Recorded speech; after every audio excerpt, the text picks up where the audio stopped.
Hello everyone, स्वागत है आपका आपके अपने चैनल अचीव फिजिक्स पे। आज हम लोग क्लास 10th का एक टॉपिक पढ़ने वाले हैं जिसका नाम है करंट इलेक्ट्रिसिटी। ठीक है, चलिए इस टॉपिक को स्टार्ट करते हैं। देखिए, सबसे पहले समझते हैं कि करंट का मतलब क्या होता है। देखिए, करंट का एकदम सिंपल सा मतलब है, करंट का मतलब है फ्लो ऑफ चार्ज, कि कंडक्टर के अंदर, मान लीजिए कंडक्टर है, कोई वायर है, ठीक है। अगर इस कंडक्टर के अंदर जो चार्ज है, ये सब चार्ज है, ठीक है। अगर जो कंडक्टर के अंदर में चार्ज है वो फ्लो कर रहा है, ठीक है, कंडक्टर के अंदर में जो चार्ज है वो अगर बह रहा है तो इसका मतलब बोलेंगे कि इस कंडक्टर में करंट है। और अगर ये नहीं बह रहा है तो बोलेंगे करंट नहीं है। सिंपल साधारण सा मतलब यही है कि अगर कंडक्टर के अंदर चार्ज एक तरफ से दूसरी तरफ बह रहा है तो हम लोग बोलेंगे इस कंडक्टर में करंट है, ठीक है। अगर और सटीक डेफिनेशन का बात करें, है ना, किताब में जो डेफिनेशन लिखा हुआ है तो किताब में लिखा रहता है flow of charge per unit time is called current. Flow of charge per unit time. अच्छा देखिए, समझने की कोशिश करते हैं। इसमें मान लीजिए ये जो कंडक्टर है इस पे हम लोग एक ऐसा जगह कंसिडर कर लिए, ठीक है, छोटा सा सेक्शन हम लोग इसके अंदर कंसिडर कर लिए, ठीक है। अब हम इसको देखेंगे कि एक सेकंड में इस जगह से कितना चार्ज पास होगा, एक सेकंड में इस जगह से कितना चार्ज फ्लो करेगा। जितना चार्ज एक सेकंड में इस जगह से फ्लो करेगा उसी को बोलेंगे हम लोग करंट, ठीक है। हम लोग एक सेकंड तक खड़ा होकर देखेंगे कि एक सेकंड में यहां से कितना चार्ज फ्लो किया। एक सेकंड में जितना चार्ज फ्लो करेगा उसी को क्या बोल देंगे, करंट। देखिए definition, flow of charge per unit time, है ना, पर यूनिट टाइम। यहाँ पे यूनिट टाइम हम लोग कितना लेंगे, एक सेकंड लेंगे। तो एक सेकंड में इस कंडक्टर से जितना चार्ज फ्लो करेगा उसी को हम लोग बोलेंगे करंट, ठीक है। अच्छा देखिए, यहां पे समझिए कि करंट को हम लोग आई से डिनोट करते हैं, ठीक है। चार्ज को हम लोग क्यू से डिनोट करते हैं और टाइम को हम लोग, सबको पता है, टी से डिनोट करते हैं, ठीक है। मतलब करंट नहीं लिख के हम लोग आई लिख सकते हैं, चार्ज नहीं लिख के हम लोग क्यू लिख सकते हैं, उसका शॉर्ट फॉर्म है, लिखने का छोटा तरीका है, ठीक है। अच्छा, यहाँ क्या बोल रहा है, flow of charge per unit time, मतलब हम लोग बोल सकते हैं कि current is equal to charge per unit time, मतलब चार्ज बाय टाइम। एक यूनिट टाइम में जितना चार्ज फ्लो कर रहा है उसी को करंट बोलते हैं, ठीक है। मतलब इसको ऐसे बोला जा सकता है, करंट के जगह हम लोग लिख सकते हैं, इधर लिखते हैं, करंट के जगह हम लोग लिख सकते हैं आई, चार्ज के जगह लिख सकते हैं क्यू, टाइम की जगह लिख सकते हैं टी। देखिए एक फॉर्मूला बना, I is equal to Q by T. ये करंट का फॉर्मूला बन गया, I is equal to Q by T, ठीक है, चार्ज पर यूनिट टाइम, ठीक। अब देखिए, अगर हम लोग इसका यूनिट का बात करें, अगर इसका यूनिट का बात करें तो देखिए, किसी भी फिजिकल क्वांटिटी का अगर यूनिट का बात कर रहे हैं हम लोग तो सिंपली उसका जो फॉर्मूला है उसके फॉर्मूला का यूनिट्स लिख देंगे तो हम लोग को उस फिजिकल क्वांटिटी का भी यूनिट ज्यादातर केस में पता चल जाता है, ठीक है। जैसे यहाँ पे इसका फॉर्मूला क्या है, I is equal to Q by T, ठीक है। तो Q का जो यूनिट है, मतलब चार्ज का जो यूनिट है वो होता है कूलम,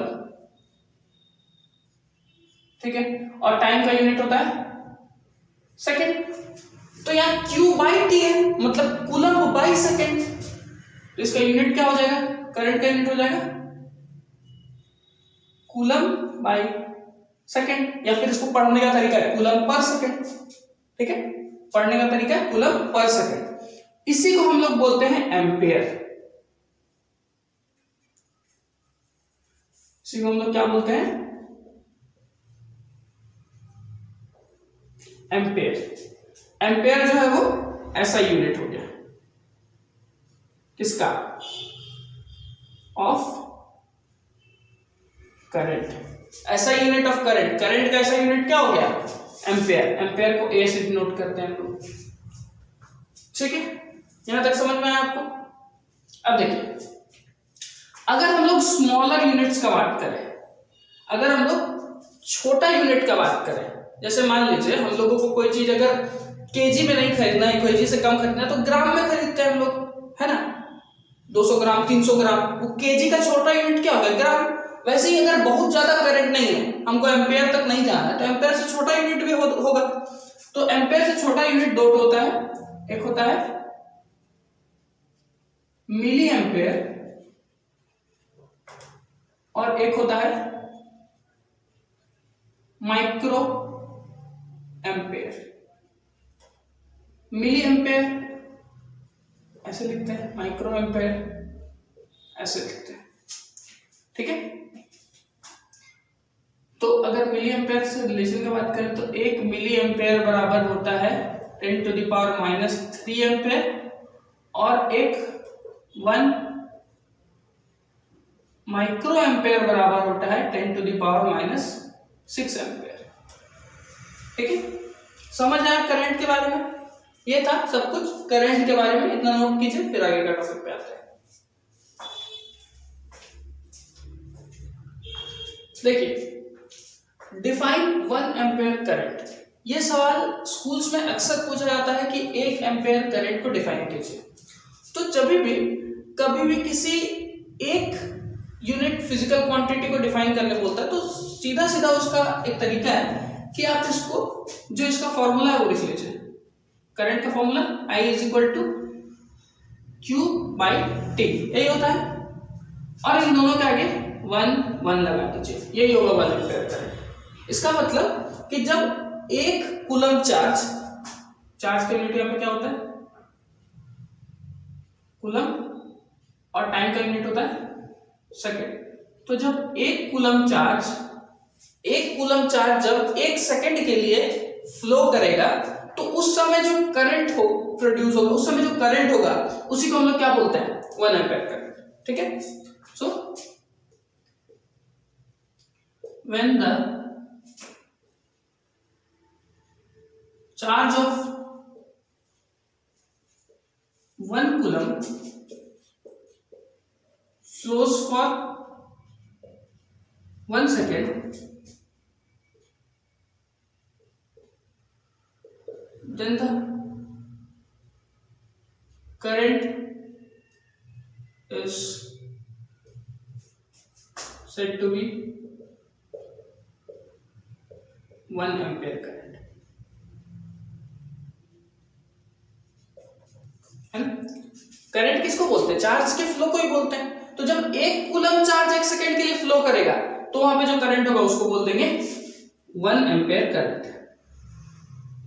1 एम्पेयर करंट। ठीक है, ये हो गया 1 एम्पेयर करंट। ठीक है, अब देखिए, किसी भी कंडक्टर के अंदर मान लीजिए एक वायर है, किसी भी कंडक्टर के अंदर कोई भी कंडक्टर जो है वो अपने अंदर फ्री इलेक्ट्रॉन्स को रखता है। मतलब कोई भी कंडक्टर जो है वो कंसिस्ट करता है फ्री इलेक्ट्रॉन्स को। इसमें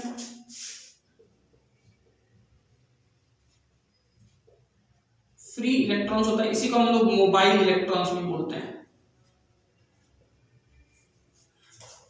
कोई भी कंडक्टर, मान लीजिए कंडक्टर है, तो अगर ये कंडक्टर है तो इसके अंदर फ्री इलेक्ट्रॉन्स होगा ही, और वही फ्री इलेक्ट्रॉन्स जब मूव करने लग जाता है, वही फ्री इलेक्ट्रॉन्स जब मोशन करने लग जाता है, तो हम लोग बोल देते हैं इसके अंदर करंट है।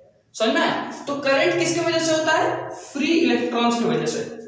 ठीक है, किसके मोशन की वजह से, फ्री इलेक्ट्रॉन्स के मोशन की वजह से करंट प्रोड्यूस होता है, करंट होता आता है किसी भी कंडक्टर के अंदर। ठीक, अच्छा, अब अगर हम लोग टोटल चार्ज का बात करें, टोटल चार्ज, देखिए टोटल चार्ज का पहले फॉर्मूला देखते हैं, फिर उसके बाद उसको समझते हैं। टोटल चार्ज का फॉर्मूला होता है Q = NE। यहाँ पे Q जो है वो टोटल चार्ज है, टोटल चार्ज, n जो है वो है नंबर ऑफ इलेक्ट्रॉन्स, और E जो है वो है चार्ज ऑन वन इलेक्ट्रॉन। ठीक है, देखिए इसको समझिए अच्छा से कि मान लीजिए एक कंडक्टर के अंदर एक इलेक्ट्रॉन है। ठीक है, तो इस कंडक्टर के अंदर टोटल चार्ज कितना होगा? ये जो एक इलेक्ट्रॉन का चार्ज होगा वही टोटल चार्ज होगा। एक इलेक्ट्रॉन का चार्ज होता है charge on electron is equal to होता है 1.67 into 10 to the power minus 19 coulomb. ठीक है, छोटा लीजिए, होता है 1.67 into 10 to the power minus 19 coulomb. ठीक है, एक इलेक्ट्रॉन के ऊपर जो चार्ज होता है वो इतना होता है। ठीक है, तो अगर इसमें इस कंडक्टर में एक ही इलेक्ट्रॉन है तो इसके ऊपर कितना चार्ज होगा? इतना ही होगा। ठीक है, अगर मान लीजिए इस कंडक्टर में दो इलेक्ट्रॉन्स है तो इसमें कितना चार्ज होगा? 2 इंटू इतना, इसका प्लस इसका मतलब इसका इंटू 2 कर देंगे तो पूरा चार्ज निकल जाएगा कंडक्टर के ऊपर। अगर इसमें इस कंडक्टर में 3 इलेक्ट्रॉन्स है तो होगा 3 into 1.67 into 10 to the power minus 19 coulomb total charge. अगर मान लीजिए 5 इलेक्ट्रॉन है तो हो जाएगा 5 into 1.67 into 10 to the power minus 19 coulomb. समझा? तो अगर टोटल चार्ज निकालना है तो क्या होगा? Number of electrons into charge on one electron, दोनों को मल्टीप्लाई कर देंगे तो टोटल चार्ज निकल जाएगा। वही यहाँ बोल रहा है कि total charge is equal to number of electrons into charge on one electron. इन दोनों को मल्टीप्लाई कर दीजिए तो टोटल चार्ज आपका पता चल जाएगा कि जो कंडक्टर है उसमें टोटल चार्ज कितना है। ठीक है, कोई दिक्कत यहाँ तक? इसको नोट डाउन कर लीजिए फिर मिटाते हैं इसको। चलिए,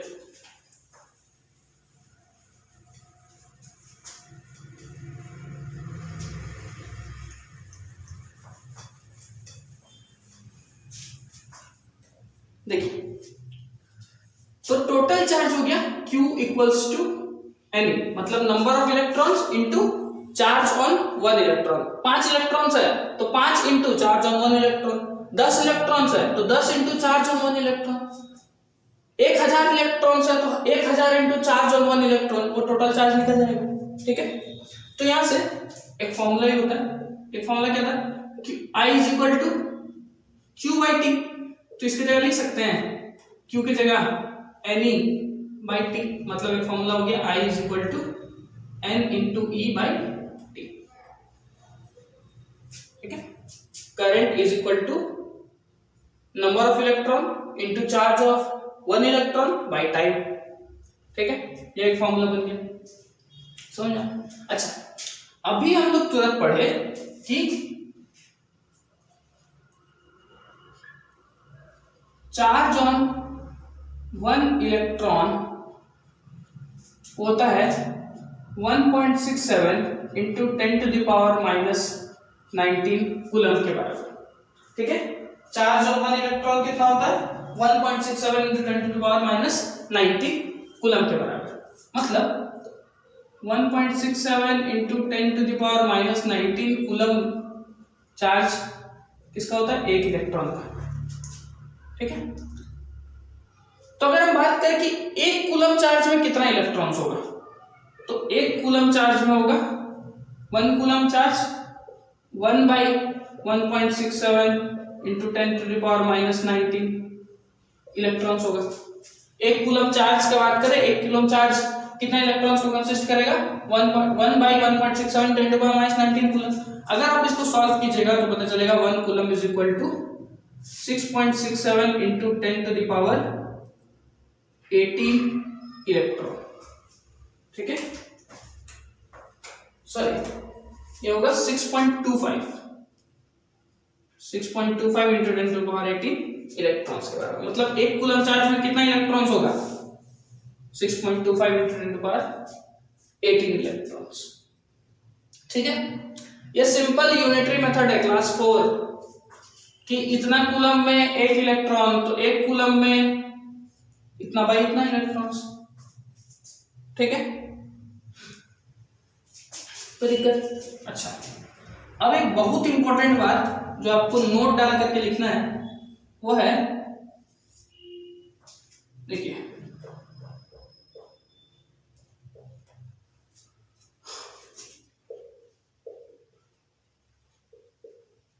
direction of current is taken opposite to the direction of flow of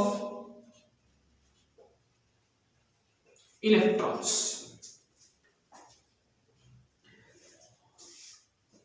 current का जो डायरेक्शन होगा वो हमेशा इलेक्ट्रॉन्स के मूव करने के डायरेक्शन के अपोजिट होगा। मान लीजिए इलेक्ट्रॉन इधर से इधर मूव कर रहा है, यह है डायरेक्शन ऑफ इलेक्ट्रॉन, तो करंट इधर मूव करेगा, ये हो गया डायरेक्शन ऑफ करंट। देखिए करंट का डायरेक्शन का अपोजिट है, इलेक्ट्रॉन्स के डायरेक्शन के अपोजिट है करंट का डायरेक्शन, तो करंट का जो डायरेक्शन होगा वो हमेशा इलेक्ट्रॉन्स के डायरेक्शन के अपोजिट होगा। इसको हम लोग कन्वेंशनल करंट बोलते हैं।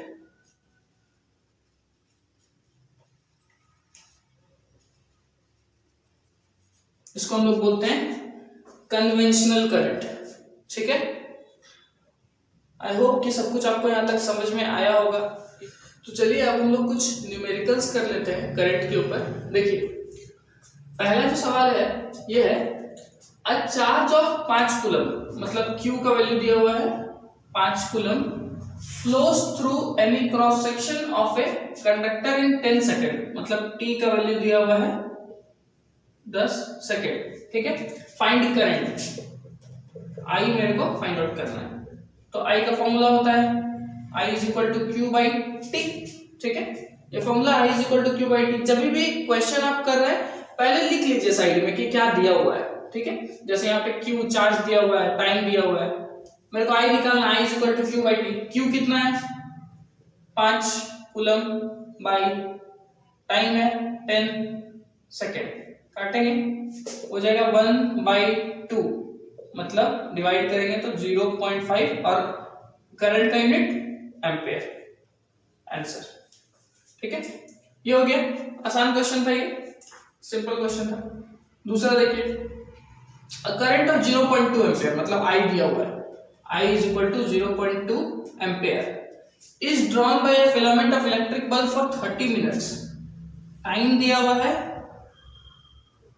30 मिनट। अब मिनट हमको इसको ऐसा यूनिट में चेंज करना है, तो टाइम कैसा यूनिट है सेकेंड, 1 मिनट में 60 सेकेंड, तो 30 मिनट में 30 गुना 60 सेकेंड, तो 8 3 जा 18 और 2 0, इतना सेकेंड्स हो गए। मेरे को खोजना क्या, find the amount of charge, मतलब Q खोजना है मेरे को। यहाँ पे फॉर्मूला वही बदल लगाएंगे, I is equal to Q by T. I कितना है 0.2 इज इक्वल टू Q कितना है, Q तो मेरे को निकालना है, बाई T कितना है 1800, Q निकालना है, इसको उधर जाके मल्टीप्लाई करा देंगे। Q is equal to 0.2 into 1800,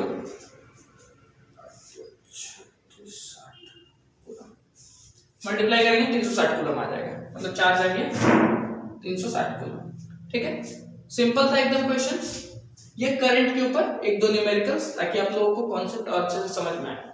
ठीक है, इसके बाद जो हम लोग टॉपिक पढ़ेंगे वो है पोटेंशियल डिफरेंस। इसको नोट डाउन कर लीजिए।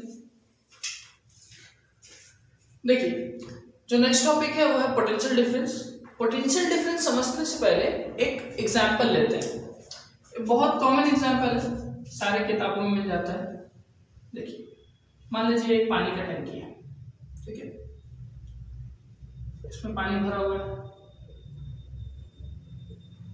ठीक है, और एक पानी का टंकी जो इससे थोड़ा सा नीचे रखा हुआ है, इसमें पानी थोड़ा सा है, ठीक है। हम लोग क्या किए, यहां से दोनों पानी टंकी को जोड़ दिए, दोनों पानी की टंकी को ऐसे जोड़ दिए। अब देखिए जब यहां से दोनों को जोड़ दिए तब क्या होगा, यहां से पानी जो है यहाँ इधर ट्रांसफर होने लग जाएगा, तो यहाँ का पानी धीरे धीरे बढ़ने लगेगा और यहाँ का पानी धीरे धीरे घटने लगेगा, है ना। यहाँ का पानी बढ़ेगा और यहाँ का पानी घटेगा। कब तक? जब तक कि दोनों में इक्वल अमाउंट ऑफ पानी ना हो जाए। इक्वल अमाउंट नहीं, इक्वल लेवल तक ना हो जाए। अमाउंट ऑफ पानी के ऊपर डिपेंड नहीं करता, लेवल ऑफ पानी। जब इसमें पानी और इसका पानी दोनों एक लेवल पे आ जाएगा तब इधर से इधर पानी ट्रांसफर होना बंद हो जाएगा, है ना। तो अगर हम चाहते हैं कि रेगुलर पानी एकदम कंटिन्यूअसली पानी जो है इधर से इधर ट्रांसफर होते रहे, तो हमको कुछ ऐसा सिस्टम बनाना पड़ेगा कि इसका लेवल घटे ना और इसका लेवल बढ़े ना, इक्वल ना आ जाए। अगर इक्वल आ जाएगा तो फिर पानी का फ्लो रुक जाएगा, ठीक है।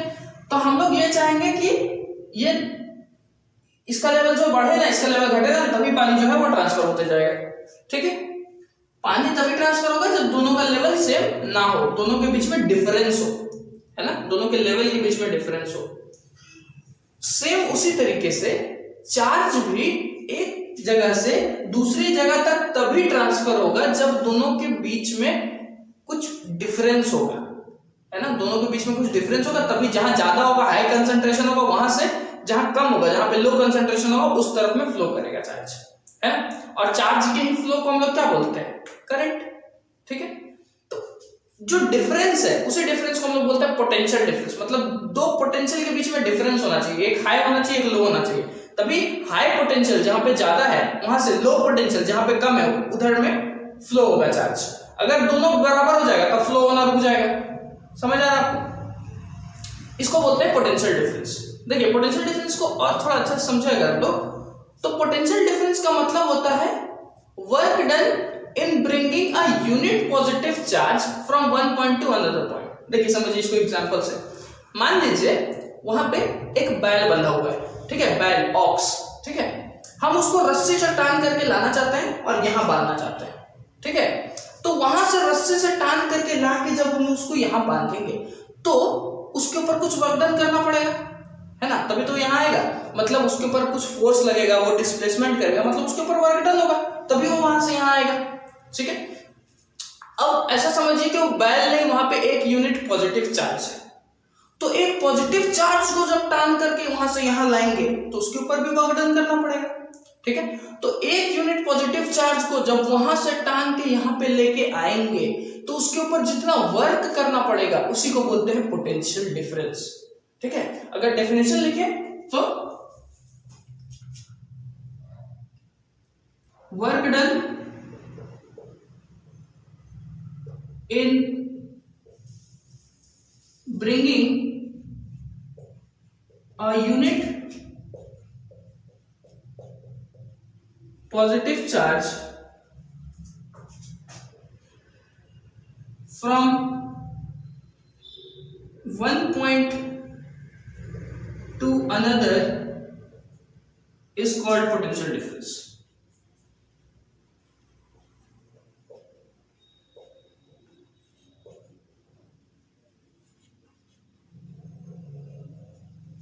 एक यूनिट पॉजिटिव चार्ज को वहां से यहां लाने में जितना वर्क डन करना पड़ेगा उसी को क्या बोलते हैं? Potential difference. तो समझिए potential difference PD is equal to क्या होता है? वर्क डन किसके ऊपर? वर्क डन किसके ऊपर? चार्ज के ऊपर। वर्क डन बाय चार्ज के ऊपर वर्क डन कर। तो देखिए एक फॉर्मूला बन गया, potential difference is equal to work done by charge. अगर इसको हम लोग लिखें, पोटेंशियल डिफरेंस का जो सिंबल होता है वो होता है V। V is equal to work done का सिंबल W, चार्ज का symbol Q। V is equal to W by Q potential difference का फॉर्मूला हो गया, ठीक है। पोटेंशियल डिफरेंस का फॉर्मूला वर्क डन पर यूनिट चार्ज। एक यूनिट चार्ज के ऊपर कितना वर्क डन कर रहा है, कितना वर्क डन करना पड़ रहा है, उसी को बोलते हैं पोटेंशियल डिफरेंस, ठीक है। अगर इसका हम लोग यूनिट का बात करें तो वर्क का यूनिट होता है जूल और चार्ज का यूनिट होता है कूलम। तो मतलब इसका यूनिट हो जाना चाहिए जूल पर कूलम, जूल पर कूलम, ठीक है। इसी जूल पर कूलम को हम लोग बोलते हैं वोल्ट, ठीक है। इसी जूल पर कूलम को हम लोग बोलते हैं वोल्ट। वोल्ट जो है ये यूनिट, ऐसा यूनिट है, ऐसा unit of potential difference. Potential difference को हम लोग वोल्टेज भी बोलते हैं। पोटेंशियल डिफरेंस का और एक नाम है वोल्टेज। जो घर में वोल्टेज है वो यही है, पोटेंशियल डिफरेंस ही है। उसी के कारण, पोटेंशियल डिफरेंस के कारण ही जो करंट है वो एक जगह से हम लोग के घर में ट्रांसफर हो पाता है। अगर पोटेंशियल डिफरेंस इक्वल हो जाएगा दोनों जगह का तो करंट का ट्रांसफर रुक जाएगा, ठीक है। आई होप पोटेंशियल डिफरेंस आपको समझ में आ गया होगा। आप चाहे तो इसको नोट कर लीजिए, इसके बाद हम लोग कुछ न्यूमेरिकल्स कर लेंगे पोटेंशियल डिफरेंस में। देखिए एक टॉपिक है डिफाइन 1 वोल्ट पोटेंशियल डिफरेंस, ठीक है। तो आपको पहले भी बता चुके हैं कि जब भी किसी भी फिजिकल क्वांटिटी का 1 यूनिट डिफाइन करने के लिए बोले तो हम लोग क्या करेंगे, सीधा सीधा उसका फॉर्मूला लिख देंगे। पोटेंशियल डिफरेंस का बात कर रहा है तो लिख देंगे V is equal to W by Q, ठीक है। और दोनों क्या 1 लगा देंगे, है ना। इसका मतलब क्या है कि जब 1 कूलम चार्ज को मूव करने के लिए 1 जूल का वर्क डन करना पड़े तो हम लोग उसको बोलेंगे 1 वोल्ट पोटेंशियल डिफरेंस, ठीक है। When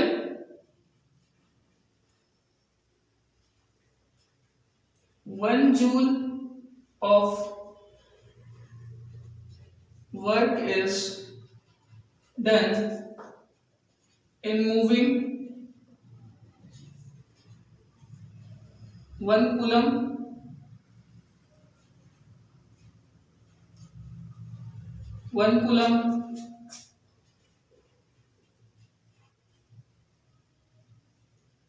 positive charge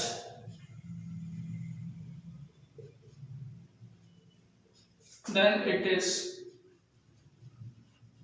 known as 1 volt potential difference, ठीक है। जब 1 जूल वर्क करना पड़े 1 कूलम पॉजिटिव चार्ज को मूव करने के लिए तो उसको बोलेंगे 1 वोल्ट पोटेंशियल डिफरेंस, ठीक है। देखिए एक न्यूमेरिकल है यहाँ पे, बहुत आसान सवाल में बोल रहा है how much work is done, मतलब मेरे से W पूछ रहा है in moving A charge of 3 coulomb, मतलब Q दिया हुआ है 3 coulomb across 2 points having potential difference 15 volt, मतलब V दिया हुआ है 15 वोल्ट। फॉर्मूला क्या है, V is equal to W by Q, ठीक है। V का वैल्यू कितना है 15 volt is equal to W, निकालना है Q 3 कूलम, W निकालना तो इसको मल्टीप्लाई करा देंगे तो W is equal to 15 into 3 45 joule answer, ठीक है। नोट कर लीजिए इसको। तो देखिए अब कुछ न्यूमेरिकल्स है, एक एक करके सॉल्व करते हैं, दोनों अच्छा न्यूमेरिकल्स है। देखिए if 3 into 10 to the power minus 3 joule of work is done, मतलब W दिया हुआ है हमको 3 into 10 to the power minus 3 joule, work is done in moving a particle carrying a charge of इतना कूलम, मतलब charge हमको दिया हुआ है Q 15 into 10 to the power minus 6 coulomb, ठीक है। From infinity to point P what will be the potential difference, potential difference निकालना है मेरे को, तो V इज इक्वल टू होता है W बाई Q। W कितना है 3 into 10 to the power minus 3 by Q कितना है 15 into 10 to the power minus 6। अब देखिए यहाँ पे माइनस 6 है, इसको उठा के ऊपर लेके जाएंगे तो 10 टू द पावर प्लस 6 हो जाएगा, और ऊपर 10 टू पावर माइनस 3 उठा के नीचे लेके आएंगे तो रेसिप्रोकल करने से साइन चेंज हो जाता है, तो उठा के इसको नीचे लेके आएंगे 10 टू पावर प्लस 3 हो जाएगा। तो देखिए ऐसा कुछ हो जाएगा 3 into 10 to the power 6 by 15 into 10 to the power 3, ठीक है। देखिए 3 जीरो से 3 जीरो मर गया, बचा 3 जीरो यहाँ पे, इधर मर गया यहाँ पे 5 बार में, तो हो गया 10 टू द पावर 3, मतलब 1 2 3 बाई 5, 200 वोल्ट आंसर हो जाएगा।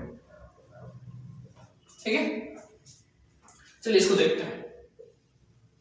बोल रहा है अ चार्ज ऑफ 3 कूलम, मतलब क्यू दिया हुआ है मेरे पास 3 coulomb, is move from infinity to points A and B.